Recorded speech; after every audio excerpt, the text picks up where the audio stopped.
information given to us that could help us empower ourselves to make better choices. And I wanted to change that, and I did change it. So to cut a very long story short, I haven't had a B12 injection for 14 years. The reason being is that I decided to take ownership of my own health. I healed myself after studying nutrition. This is what changed my career. I started studying nutrition, become so obsessed with studying health that I then went on to study holistic health coaching, and then I went on to study homeopathy, and then I became a bioresonance practitioner, and then I opened a clinic in Essex, and then I opened a clinic in Liverpool, and then I wrote a book about health, and it's gone on, and it's gone on, and it's gone on, and now I'm a Zinzino partner, and this is probably the thing that has changed for me the most significantly with regards to health. So I'm going to cover that. This is my dream. So at the moment, what we have is a system where we are handing control of your health over to a qualified professional. They're educated in a pharmaceutical model. And this model usually just silences symptoms. That's what was happening with my mum. She was on steroids, her symptoms were just being silenced, they weren't being dealt with. In fact, I specifically remember a moment when I was in a consultation with my mum's respiratory consultant, and my mum said to the consultant, "Is there anything I should be doing with my diet that might be able to help me?" And he said, "No, my darling, eat what you like." Now, the right answer to that would have been, "I'm not qualified in nutrition, you need to go and see a nutritionist if you want to know that." Just like if somebody asks me about medication, most of the time I'll say, "I'm not qualified in pharmaceuticals." So everybody needs to know their place, but that doesn't happen. These kind of things that can help us and empower us are often shunned by the medical community. Now, I want to make one thing abundantly clear. I'm not anti-pharma. I have a reputation of being anti-pharma, but I'm not. I think it holds a very strong place, but we are overusing it, and we are overusing it for things that we don't necessarily need to use it for. So it's amazing for emergency medicine. If I was in a car accident, I wouldn't say, "Can you take me to my homeopath?" I'd say, "Can you take me to A&E?" It holds a strong place in society, but we've become too dependent on it, and it's actually making people more sick, not better, in the main. So this is the system we have at the moment. We're silencing symptoms, and we're not investigating root causes. What I would dream of having is this new paradigm of health, where we can gain control over the decisions and actions affecting our health and well-being, and understand and respond to our body's needs. And that way we can start to address root causes and return our body to balance, back to homeostasis. We're not silencing symptoms, we're taking ownership. But how do we do that in this system that we have been taught, as soon as you get sick, you go to see a doctor? And obviously, that's not serving us particularly well, because we've only got to look at stats to see that cancer, heart disease, diabetes, all of these conditions are increasing, they're not getting any better. So it's time for a change. It's time for a change. And if we don't transform this, we're going to transfer it to the next generation. Now, put your hands up if you are happy to transfer to the next generation what we've got right now, the system we've got right now. You're happy to transfer it to the next generation? No one is. Because we know, our generation knows it's not working, so we need to do something about it. We need to have a different way of doing things. So we know health-related problems are increasing, and it's time to ask why. Why is this happening? We also know that once upon a time, this wasn't happening. We actually had a system where food was our medicine, it gave us all the nutrients we needed, and we could actually get what we needed from natural sources. Unfortunately, that has changed quite significantly. So what we have now is we have an illusion of choice. So this is where I have a conversation with my children, and I'll say to them, "When I was a little girl," and they go, "When dinosaurs roamed here?" "When I was a little girl, there was 8 to 10, that would be a really big one, 8 to 10 aisles in a supermarket.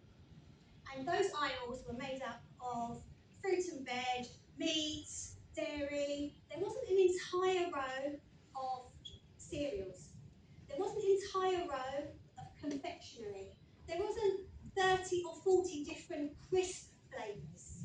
You know, we didn't have a McDonald's on every street corner. I used to have it once a year as a birthday treat. We've really changed the way that we're eating, and this is why. Because there's an illusion of choice. It looks like, wow, we've got all of this choice now, but actually they're coming from a couple of companies, only a handful of companies, all the same choice. And these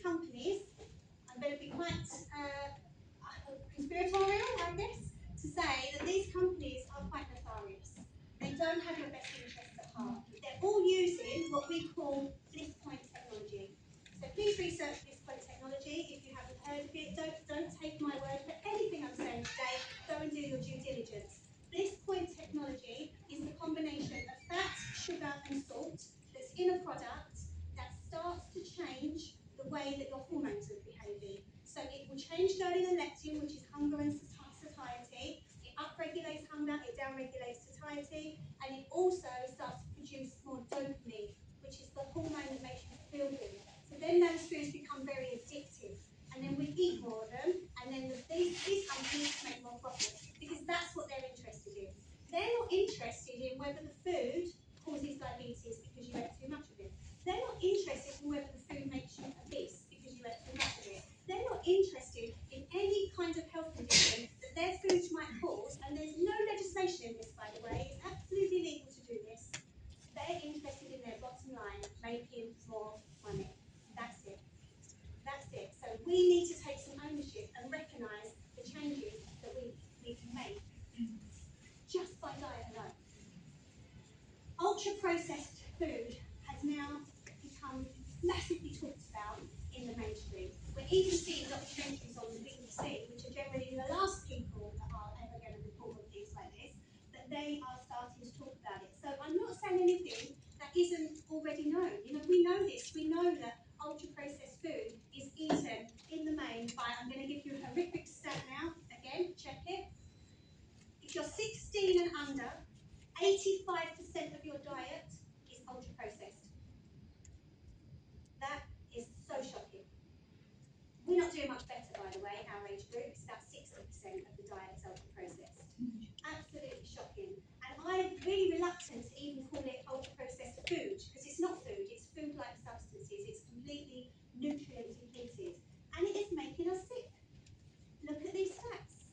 So we can see that a 10% increase in consumption of ultra-processed food is a 10% increased risk of cancer, is a 15% increased risk of diabetes, is a 14% increased risk of early death. And that risk increases as you increase the amount of ultra-processed food that you're consuming.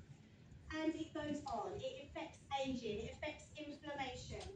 And at this point in time, as a food-first nutritionist, so when I first qualified a decade ago, I always used to say to my clients, try and get everything you can through your diet. It's nigh on impossible now. In just 10 years, it's nigh on impossible to get all the nutrients you need through diet alone. The soil's depleted, the food is sprayed with pesticides and fungicides and herbicides, the animals are eating foods that we shouldn't be consuming, but we're consuming the animal that ate it. You know, this is the state of the food industry, and it's allowed. It's allowed to happen. So we need to take some ownership back, and we need to reclaim our health because it's being taken from us. And dare I say it, the Food and Drugs Agency are under the same umbrella. There's a reason for that. So this is where we're at. This is where we're at now in today's world. In 1935, only 10% of adults had one chronic disease, just 10%. And children, it was 2%. And most of that was attributed to genetics. But now, 2020, the most recent stats I could get, 60% of adults have one chronic disease, and 40% of children have a chronic disease. And that will not be all genetics, let me tell you that for sure.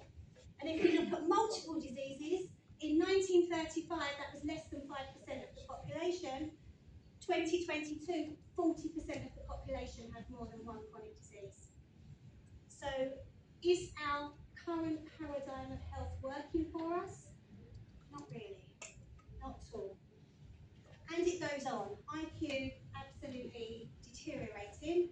So I always say when I look at this slide, I'm really glad I'm not going to be alive when it's 2110, because I can't imagine the conversations that are going to go on. Even if there are conversations, I'll probably just be grunting at that stage. But this is what's happening.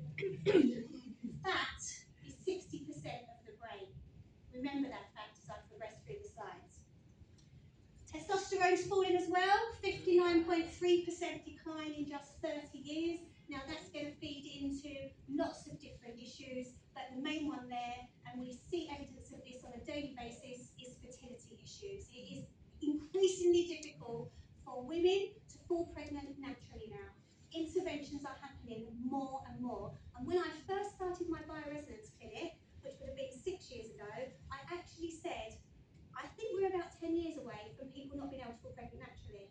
And here we are 6 years later, and we're almost there. It's happening.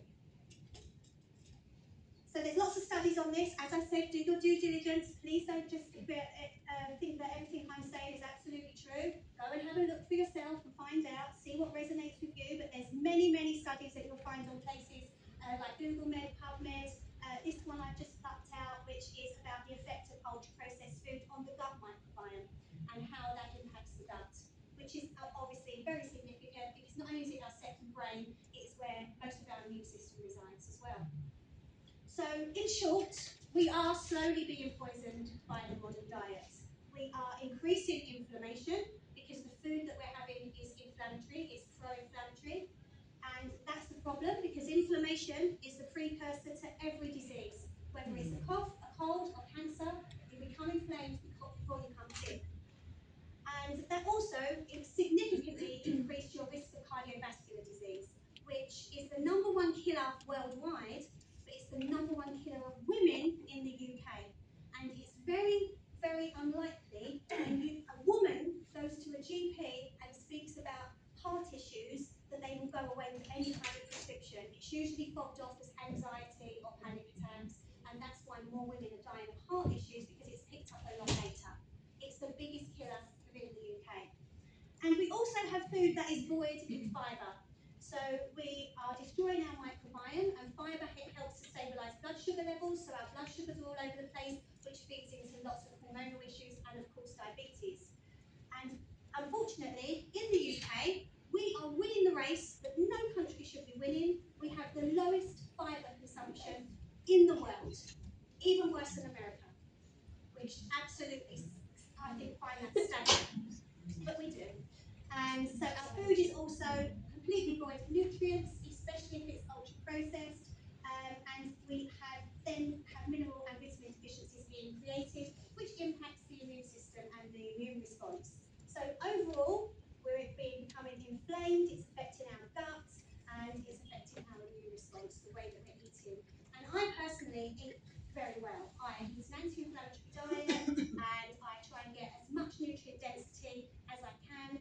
But even then, you're still going to struggle to get all the nutrients you need because of the way the food industry is producing food now. So let's have a look at that. We used to eat food very close to Mother Nature. Food used to be sown in fields, grown in fields, and it was very natural and far less interfered with than it ever was. But at the turn of the Industrial Revolution, that changed drastically. Food was no longer grown, it was produced in plants and factories. And this meant that food was now becoming low in key nutrients, vitamins, minerals, very high in sugar, and also very low in fibre. And that perfect balance of omega-6 to omega-3 that once upon a time was very easy to maintain started to go out of balance. So the history of omega-6 to omega-3. So really, in an ideal world, we'd be 1-to-1. So we would have as much omega-6 as we have omega-3. Science recommends a 3-to-1 ratio. The reason science recommends a 3-to-1 ratio is because omega-6 increases inflammation. Now, that's a bit alarming when you think that omega-6 is quite high in ultra-processed foods, in seed oils and white carbohydrates and grains, lots of omega-6. So our omega-6 is going up and up and up in today's world. And omega-3 is anti-inflammatory. It reduces inflammation. We cannot get it in our own bodies in terms of making it ourselves. We have to get it through diet. And where do we get it from? In the main, things like oily fish, and not many people are eating much oily fish these days for a couple of reasons. The sea is very contaminated, mercury and microplastics, and also a lot of fish is farmed. So it's really hard to get good quality line-caught fish, and if you can find it, if you're lucky enough to find it, it's really expensive. So the amount you would have to eat to balance out your 6-to-3 ratio would be so significant and expensive. So what we're seeing, science recommends 3-to-1. We do want to be able to get inflamed sometimes. It's part of our healing mechanism. If you get sick, like a cough or a cold, your anti-inflammatory responses will help you. But you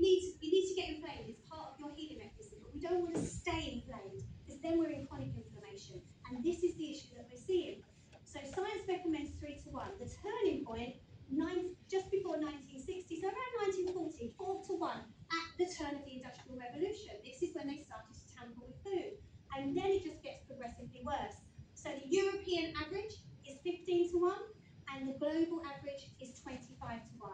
I have seen test results personally as bad as 89 to 1, which was in an 11-year-old boy, who I'll speak a little bit about later.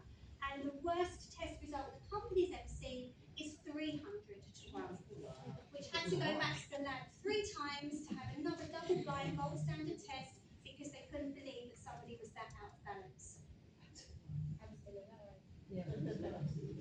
So the consequences of being out of balance are the consequence of having too much omega-6 and not enough omega-3. Remember I said the brain is 60% fat, so we're going to see a reduction in brain function quite significantly. Now, we're at a point in history where neurological conditions are at an epidemic level. Alzheimer's and dementia, and I'm even seeing so many more cases of epilepsy. And even clinically, if you're being treated for epilepsy clinically, one of the things that a clinician will often recommend is a ketogenic diet, which is a high-fat diet. And that's because fat fuels the brain. But a high-fat diet is actually really hard to follow, so there's easier ways that we're going to speak about. So reduced brain function, definitely. We'll also see a reduction in our hair quality and our skin quality because the body's becoming more inflamed. And there's a kind of new word that's been bandied about recently called inflammaging. So you're aging quickly because you're more inflamed. We see that with a 6-to-3 ratio. And then reduced heart function. So omega-3 is so significant to the cardiovascular system. We need a really good balance of omega-3 in the body to support the heart. And then we see the skin losing elasticity, again with inflammation, organ functions change, joints and muscle pains, such a significant one. Joints and muscle pains because we have inflammation building up around the joints.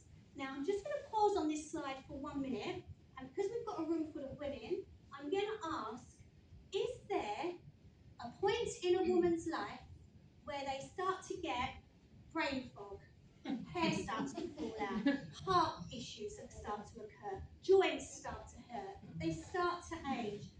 What point in a woman's life is that? Anyone know? Menopause. The reason being, it's not a coincidence, estrogen is a natural form of anti-inflammatory. It actually reduces inflammation.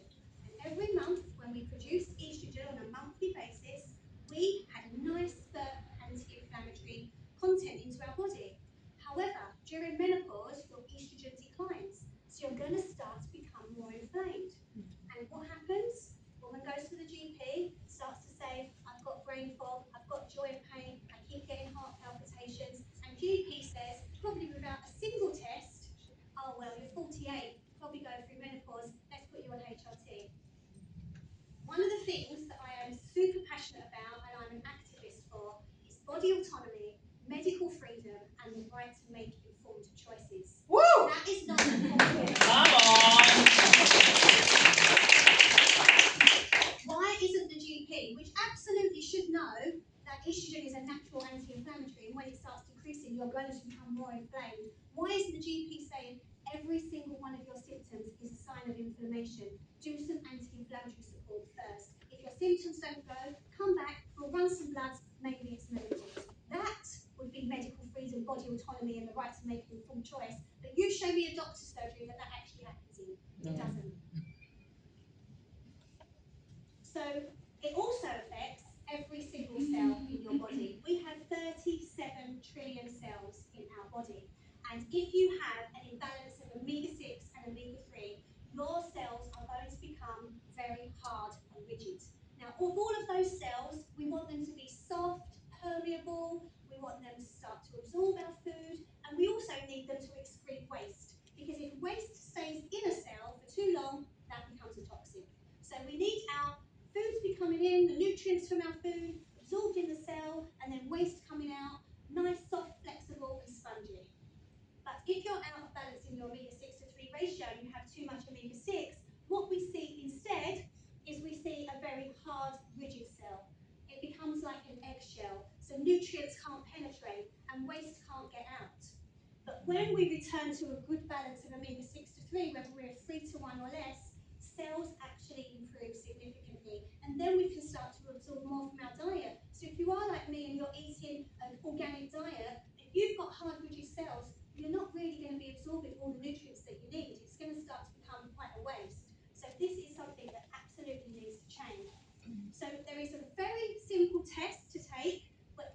find out if your omega-6 to 3 ratio is in balance. It's a dry blood spot test. It's done at home. It can be done right here today if you like. And it is a simple finger prick of blood onto blotting paper, sent to an independent lab in Norway, and you have some very specific information coming back to you within 2 weeks so that you can start to empower yourself to make better choices about your health. The thing that I love about this test, as a practitioner, I offer a lot of tests in my clinics, and some of them are extremely expensive, in excess of £400, £500, £600 per tests. Now, when you get that test result back, it might not tell you very much. Can I ring up the lab and say, hi, it didn't tell me much, can I have a refund? They would laugh down the phone. If you are in balance, Zinzino will give you a refund. Caveat, only 3% of people are, so don't hold out for that refund. They will do it because they're an ethical company. It's a scientifically backed test. It's home administered, so that's health empowerment. We don't have to give our power away to a phlebotomist or a doctor to take some bloods. It's completely anonymous. So I said it's double-blind gold standard. That basically means that inside that test box is a code, and that code is the only thing that links you to the test. You don't put your name, you don't put your date of birth. The lab have no information about you whatsoever, apart from this blood is linked to this particular code. The lab doesn't know if it's your first test, second test, third test. No idea. They're a completely independent lab, and they're partnered with some of the most renowned medical institutes in the world. So not just used by Zinzino, they're also used by Harvard, Cambridge, Oxford, King's College, and Professor Tim Spector's Zoe app tests the blood at Vitas Analytical Services in Norway. So we have done, I need to update that figure there, because it's now over 1.5 million tests worldwide have been done by Zinzino at Vitas Analytical Services, completely anonymously sent. And what we see is that, on average, 97% of people are significantly out of balance. So 97% of people are out of balance. In my experience, that out of balance isn't just 4 to 1, 5 to 1. We're looking at the 50s, the 20s, the 30s, and as I mentioned, the worst test I've done is 89 to 1. In some countries, 99% of people are out of balance. So, this particular test was done by a lady in 2020. This lady was very reluctant to take the test. She said, I know a lot about health. I don't need to take this test. I'm not going to be inflamed. I eat healthy. Please just leave the test and give it to somebody else. There was persistence, and eventually the test was taken. And when the test result came back, this lady was so shocked and surprised because she thought she was doing everything right. She ate well. You can see up here, she was even taking an omega-3 supplement at the time that she took the test. And her test was still 17 to 1 out of balance. Her omega-3 index, which is a globally recognised scientific benchmark for cardiovascular disease, you should be higher than 4%, but ideally about 10 or 12. If you're under 4%, you're at the highest risk for cardiovascular disease. Hers was 2.2%. She was very rude, and she was adamant she was going to be fine. Mental strength, 4 to 1. Cell membrane, so remember we want those soft, flexible cells. 20 to 1. Her cells were inflamed. But actually, her arachidonic acid, she was right about one thing, was optimal, which means she didn't have loads of omega-6 coming through her diet. This wasn't diet that was causing this. There was something else going on. So this lady was me. This was my test. And the most strange thing about this test, I took this test in 2020, and I actually joined Zinzino as a partner in 2023. So I still wanted to use the product, do it myself, thinking I could change it by diet at first. That didn't work. So when I say she was rude, she was arrogant, and she thought she knew it all, she really didn't. I'm allowed to say that because it was me. The part of her test that revealed a lot, part of my test that revealed a lot, is we test 11 fatty acids. And in the omega-3 section, you can see how out of balance, how deficient I was in omega-3. So if I come over this side, we've got ALA, EPA, DPA, and DHA, but EPA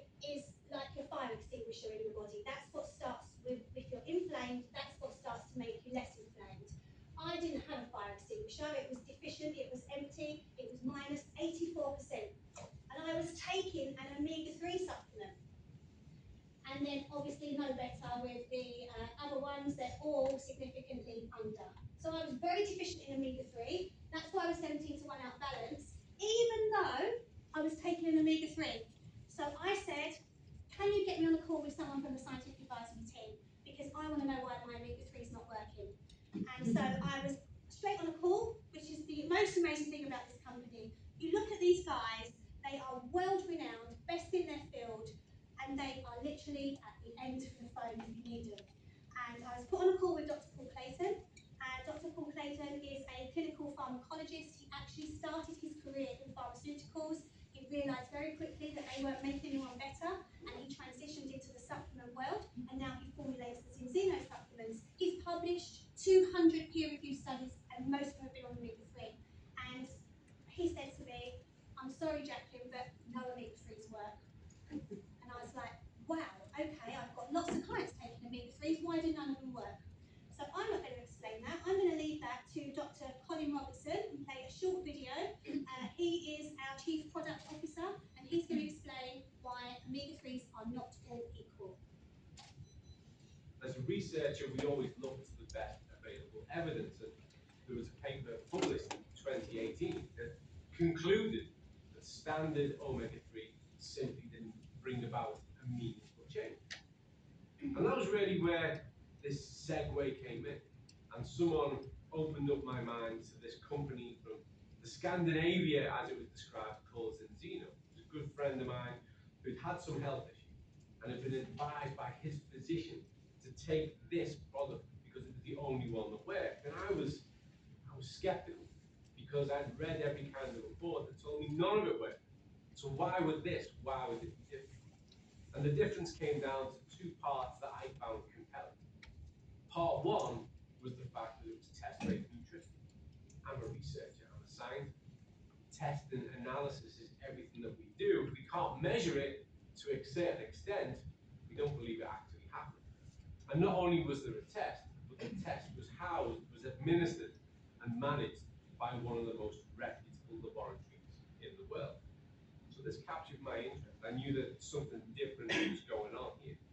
And then I looked at the product and realized that there was genius behind the innovation. And the genius was really, really simple. Because in nature, wherever we find that omega-3, it's naturally bound to the polyphenol. And what Zinzino had done, uniquely and successfully, was rebind the polyphenol. So before I looked at anything else, I knew that what we had here was disruptive. It was a huge change to the industry. So just to explain that a little bit further, there is a purification process that has to happen when we take products from the ocean, because as I said, it's very contaminated. We have microplastics, mercury. So if we're taking products from the ocean, fish or algae, they have to go through a purification process. Now in nature, as Dr. Colin was explaining, fish eat algae, and we have omega-3, and then we have an antioxidant to protect the omega-3 from turning rancid. That's how nature has it, and that's perfect. Unfortunately, nature is also contaminated. So if you're eating lots of fish, you're getting that. But the purification process removes the contaminants. Brilliant. It also destroys the polyphenols. So now we don't have anything to stop the product from turning rancid, which means by the time it gets to the cell, it's already oxidized and is starting to increase inflammation. That's why my test was so significantly bad, and that's why my omega-3 just wasn't being absorbed, because it was actually increasing inflammation, not reducing it. That's a significant problem. What Zinzino do, which is completely different, is they rebind the polyphenols in the form of pure harvested extra virgin olive oil. So what we are left with is 60% omega-3 and 40% olive oil, which is a polyphenol to prevent it from oxidizing. So it can travel all the way to the cell,